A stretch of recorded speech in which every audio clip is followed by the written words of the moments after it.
Greetings and welcome to the Voices Listed podcast with Dr. PMAK. Today, I'm honored and excited to be speaking with Binta Dixon. Binta is a writer, a care advocate, a community facilitator, and a recipient of the American Bird Conservancy's inaugural Afrofuturism Collective Award. She is the former editor of Exchange Press and a lifelong supporter of educators, children, and families. Binta's projects include, centering stories that uplift connection, that bring joy and care from within and outside the early childhood field. I'm so thrilled to be speaking with Binta, an incredible human being who oozes with so much wisdom.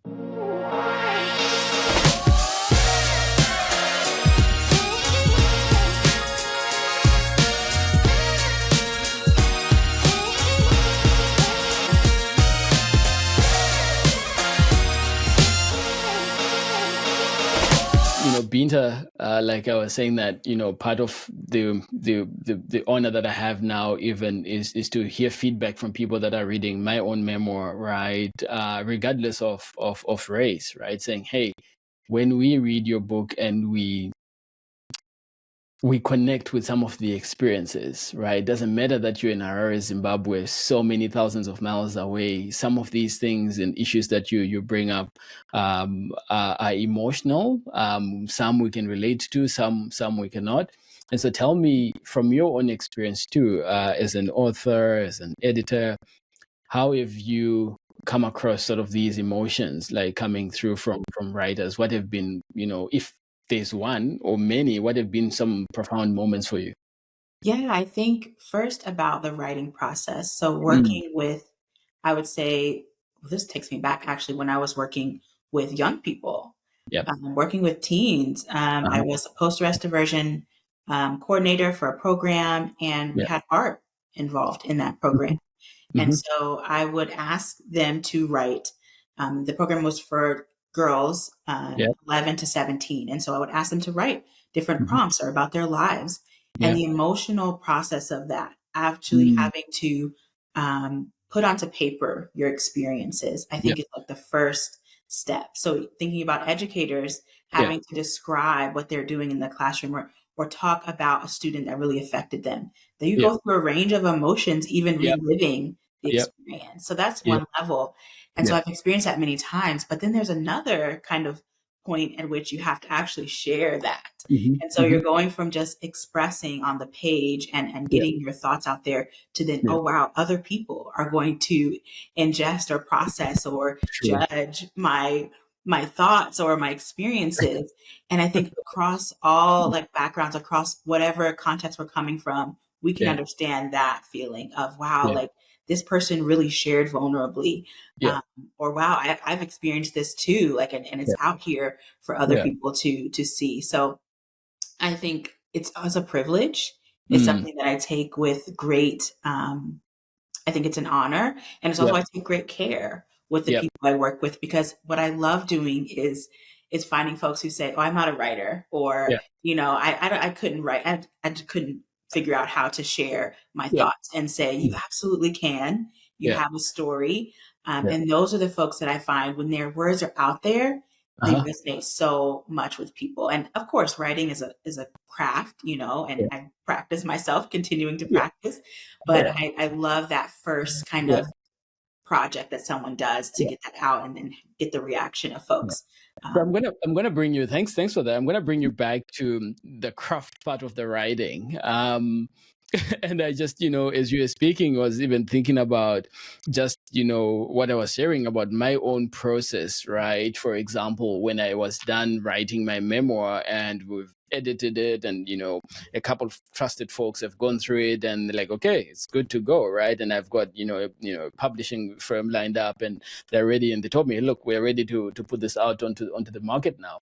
I sat with it, right? Sat with this book for 3 weeks, and I was waking up. I was like, each day I was like, man, so people are going to read this and then they're going to think, what about me? Word. Oh my, this is no. Why did I even write this book, right? But at the end of 3 weeks, I woke up one morning and I was like, shoot, you know what? let it be out there, right? People are going to think whatever they think, whether I write and publish or I don't, right? And speaking about biases, that folks would have, and biases that I would have too, right? About someone until I get to hear their story, right? And so that motivated me to write. And so when I look at you as a writer, as an author, where do you draw your inspiration and your motivation from? Oh, wow. That's to me like a big question, but I would say from all my lived experiences, I think it comes from nature. That's a huge inspiration for me. It comes from community. So wanting to be someone who's in community, both with people and with nature. I think for me, the drive to continue to work on my craft is really the process. It's about creative expression. I've been writing since I can remember. Throughout my whole life, I've been a writer. Wow. And I think I continue to do it because I continue to be curious. And that curiosity drives me to want to know other people's stories too. But I think it also drives me to want to think about how I can better express something, how I can describe something that more people will understand in a way that touches more people from different walks of life. I think that's one thing I've always been curious about is our differences as people and the similarities, like that intersection of like, we're so different. It's so fascinating to learn about a new culture, to learn about a new way of being, and then to make those connections between like, wow, but we're all still on this journey of being human, right? We're all still like beings on this earth. And what are the things that we can find that connect us? So I think those are some of the things that really inspire me continuously to work on my work. That's fantastic. And so I want to bring you in, and thanks for sharing that, right? And the inspiration that you get from nature and just listening and hearing people's stories. And so for someone who's listening, in fact, this is Black History Month, right? And so I don't know about you, but I'll talk about my experience and where I come from. My family and their background. So I think of my mom, my grandmom, my grandparents, and going back to great grandparents were not writers, but they were amazing storytellers. Amazing storytellers. Right now, if I get on WhatsApp or on Skype, or I speak with my mom on Zoom, she'll tell me, my son, I remember in 1982, I think it was August 15. And I'm like, huh? August 15, 1982, you remember what was going on. But they have this strong sense of, oral history. And so I come from a real strong oral history background, right? And so there might be a listener here who perhaps, again, goes across, cultural divides. Perhaps they come from strong oral history. What would you say would be a process that they would need to take to start writing and start documenting, right? So you're talking about a craft. Can you just let us into some tips that might give us of writing? Absolutely. Well, first I'll say I love that you shared that oral storytelling is a tradition for Black Americans as well, African American folks. We have a strong history of storytelling and collaborative storytelling. So I grew up with that as well. And I would say first is to actually lean into that. Record yourself telling a story. Record your family members. One of the things I love to do, and some of my family members do as well, my cousins, record your mom or dad, your uncles, your aunts telling a story, right? Like, look at their mannerisms, just be in the experience with that. And then try it for yourself, record yourself telling a story or even reflecting on what you heard. That's a first step in terms of expressing yourselves, because writing is really just a different medium at which we try to express stories. So record yourself. It could be just audio at first. You could do video as well. And the great thing about technology now is we can get transcripts of that. True. So once you go from telling a story orally, you can transcribe that, and then you have something, the raw kind of words to work with, and you can craft from there. But don't let that be a barrier. Oral storytelling also is a beautiful form. And if that's the way that your work comes through, I think that's perfect. I love that. And so I was laughing when you said record yourself. I was like, oh My God. Now, that's the process I took when I started writing my memoir, right? Nagayenyu, Your Inheritance. I started recording myself, just thinking about, my childhood, what experiences, what was I going through, and then thinking about my siblings. And then I took a step further. And I invited my mom to record herself, because I knew that she would not, get into a place where she would want to write and, document in that way. And I asked her to record WhatsApp voice notes. And then I took it to my siblings group, and I was like, hey, folks, like, this is the process I'm doing. Please, can you share any memory of me that you have of me of our younger years? Boy, oh boy, did I open a Pandora's box.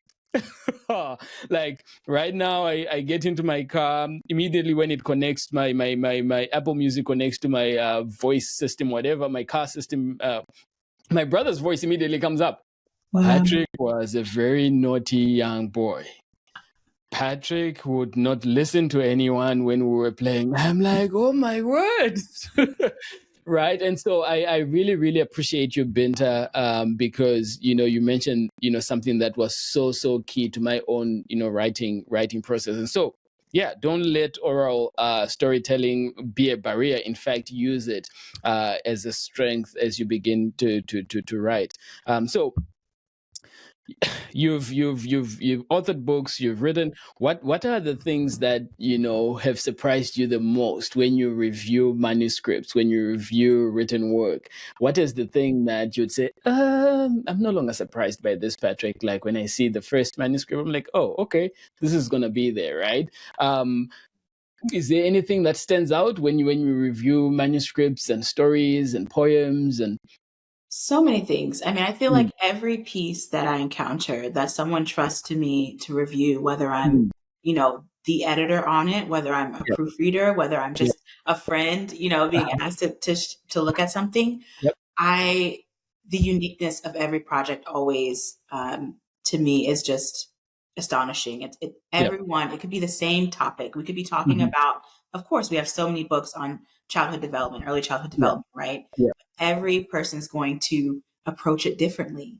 True. They're going to they're going to talk about a tree in 20 different ways. So I think it always strikes me how someone starts, the first sentence that they use for their work. And I love first lines. I think that's something that I'm always drawn to. And if I'm the author of many stories and many articles, but I haven't actually written like a full-length novel or book in that way.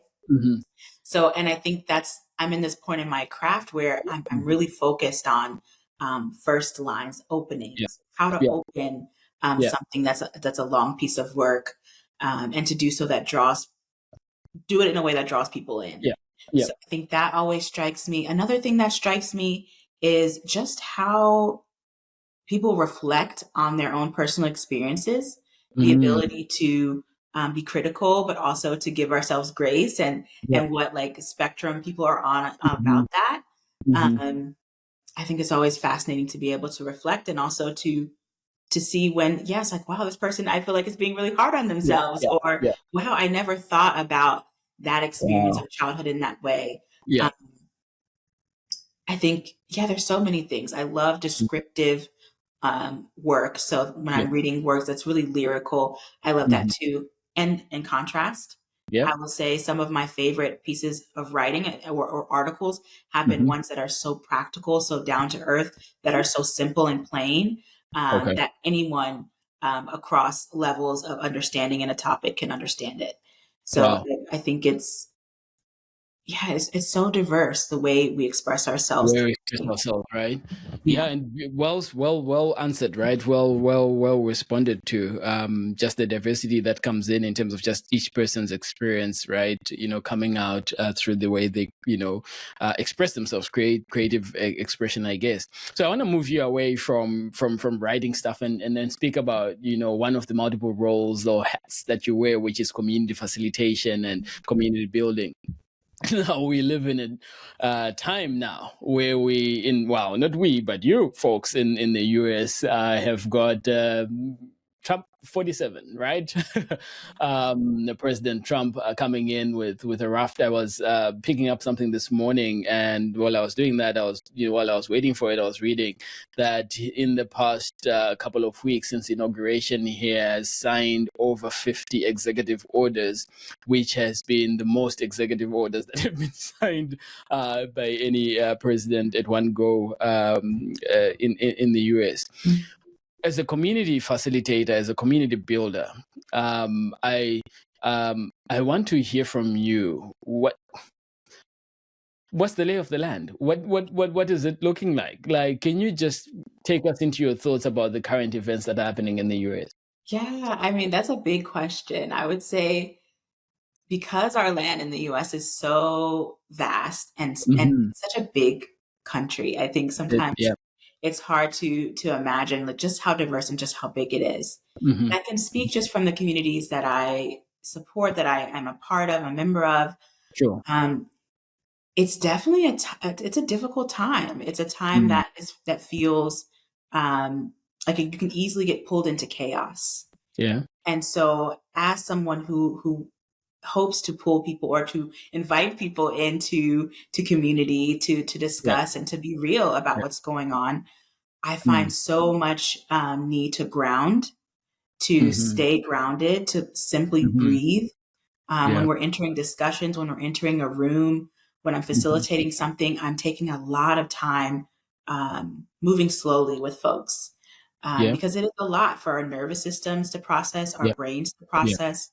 The news cycle, the speed of things is really fast. But I'll also say, in most of the communities that I'm in, there's this sense of, well, we've been preparing. We've been in community. Wow. We've been doing this work. We've have these plans, these dreams. We've built the skills. We've built the capacity, and now it's go time. Now is actually the time where we're putting all of our skills and all of our collaborations to the test.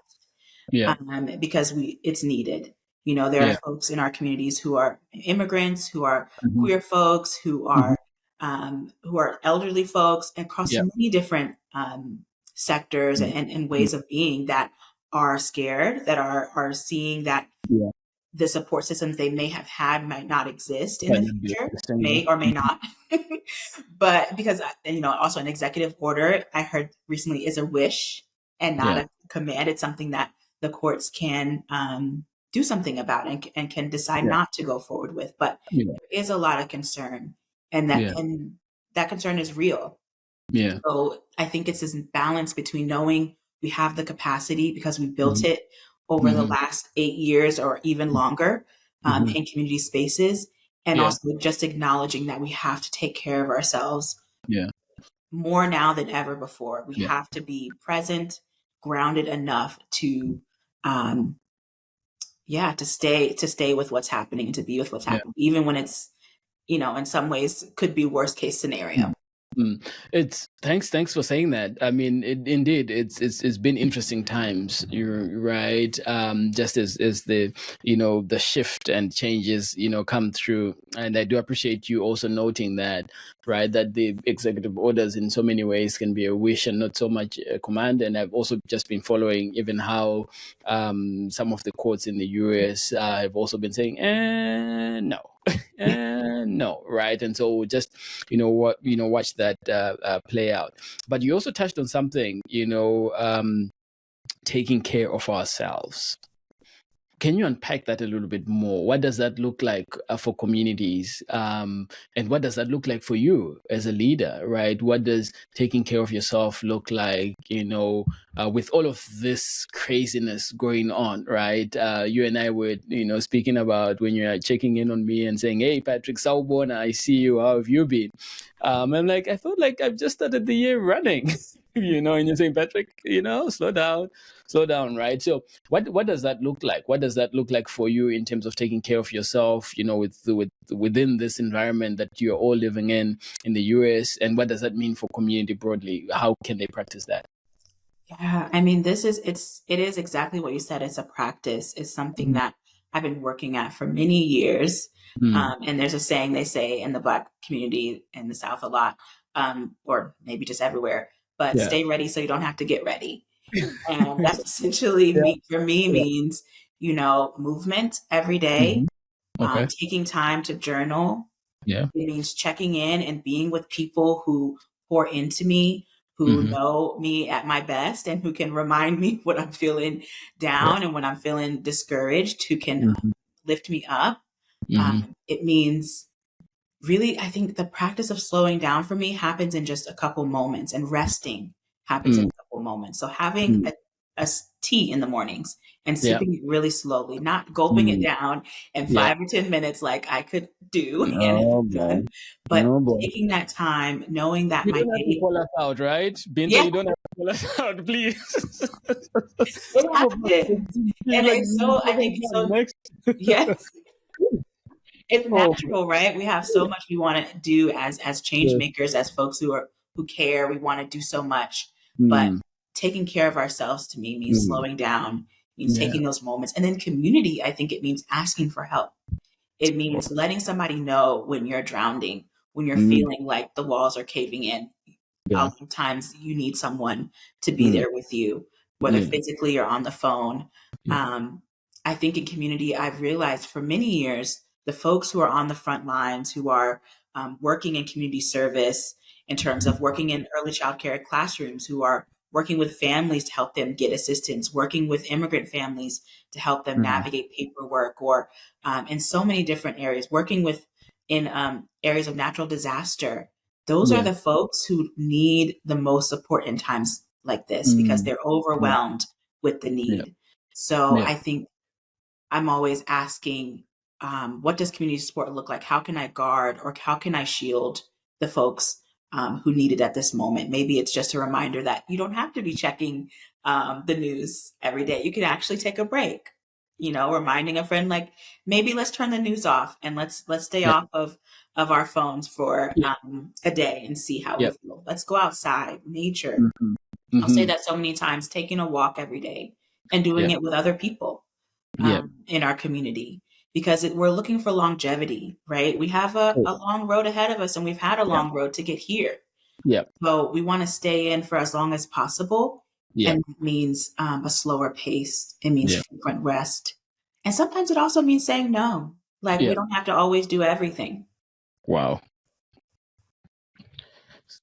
No, I'm just writing and just taking notes of all of these things that you're saying that are so profound and really, really important, right? And so movement every day, right? Taking a walk, caring for people that are working at the front lines and finding community. And you mentioned that, finding people that pour into you. And so I might have some listeners here that are listening and say, what does that look like? Who and where and how do I find someone who can pour into my life? Any practical tips that you can share? Yes, I would say if you're feeling isolated right now, because I'm thinking about my mom. My mom is someone who we pour into each other. We Yeah. check in on each other multiple times in the week, and just that space is created. I have folks in my life that do that, and I cultivated that by being vulnerable, That's right? beautiful. So there are community spaces online you can find, Yeah. whether it's based in an interest you have, whether Yeah. you're a writer, you're a dancer. Yeah. Maybe you do want to work with plants. Find a space with people who are like-hearted as well as Mm-hmm. like-minded. Mm-hmm. Mm-hmm. And it could just be one virtual space. Yeah. I'm thinking specifically of one doctor who is a Black woman who has a space of rest for Black women. And there are many of those spaces, I think, online Okay. where Wow. you can connect with other folks. Mm-hmm. And in that Mm-hmm. space, it's Mm-hmm. important to be real. I Yep. think a lot of times when we're feeling isolated, it may be because we haven't reached out. So think Okay. of that one person who's been in your life, who knows you, Mm. who maybe you've been nervous to reach out to, Yeah. and send them a message, give them a Yeah. call. And if you Yeah. don't have that around you, Mm. look out into your immediate environment. Where are the Mm. spaces, whether it's a library, Mm. whether it's a community event, Mm. to try to make that connection. I'm Yeah. not saying it's easy, and I definitely don't want to pretend as though it is. Yeah. But being vulnerable, Mm. I think is how we make those connections first. I love that. And thank you for sharing that, Binta. You know, one of the things that I share on my social media, particularly on Instagram Reels, is this notion, of course, of Ubuntu, right?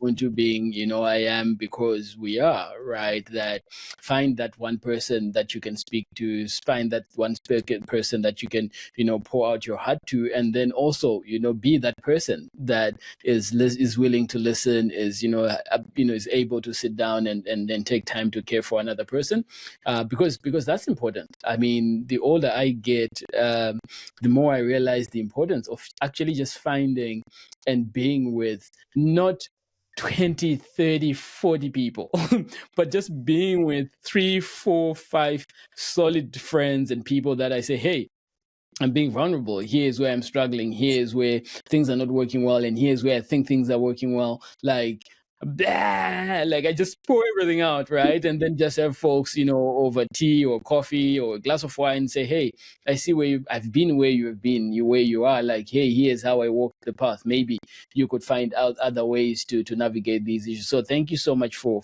sharing that wisdom.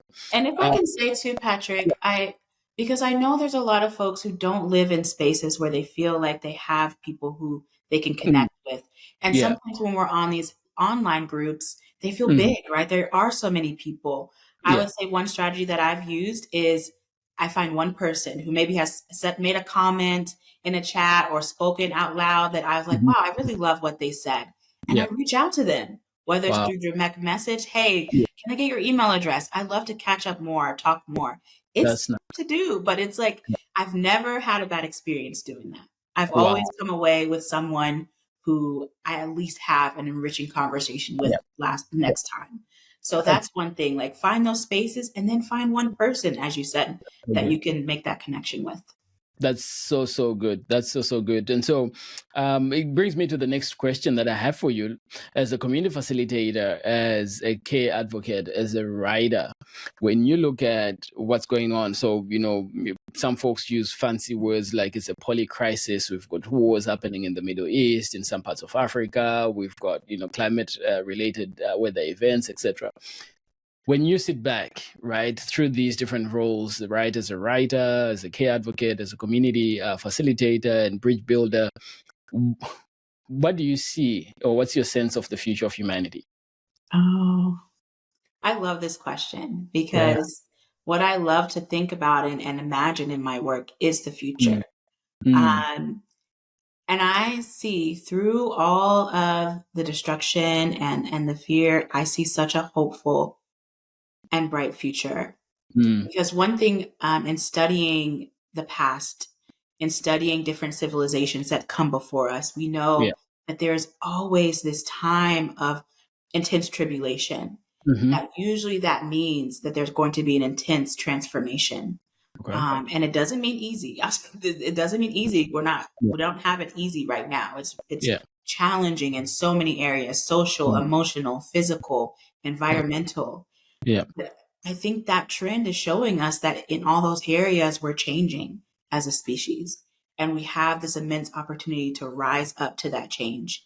And in my mind, we do that with the earth. We look at the changes that are happening to the climate, to our plants and animals, and we see how can we shift with that to support them, which will support us.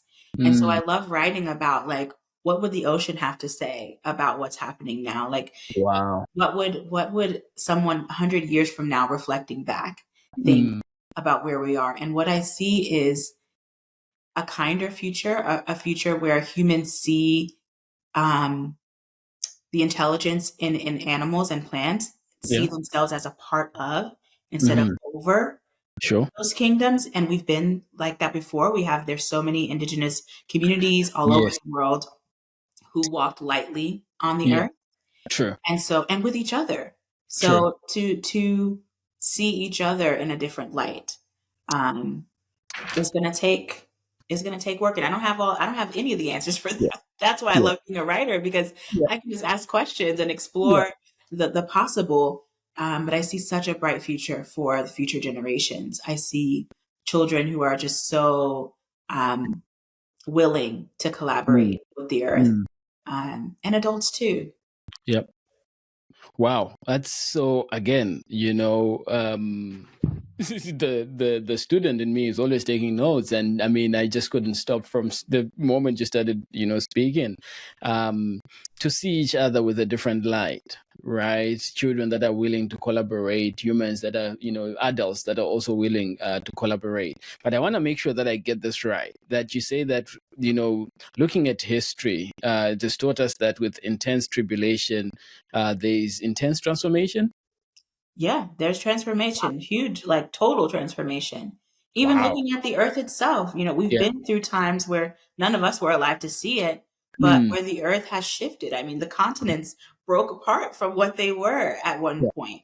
Yeah. Can you imagine what it would be like to be on the earth where it's split apart from each other? Yeah. Yeah. Can you imagine that was, the world was coming to an end in the Yeah. eyes of whoever was or That's a good. whatever was there. Yeah. So, this isn't the first time that things have gone really, really gotten really interesting, I'll say. Yeah. Things have It's just gotten the into. first time for all of us. And Yeah. it's definitely new in the way that because we have so much connection to each other through technology, we Yeah. can see all of it Yeah. at once. That's so true. That's so true. And so, Binta, my last question, first, as a congratulations, right? Congratulations for winning the inaugural Afrofuturism Collective Award. I was so excited to hear that news. How did you feel? Wow.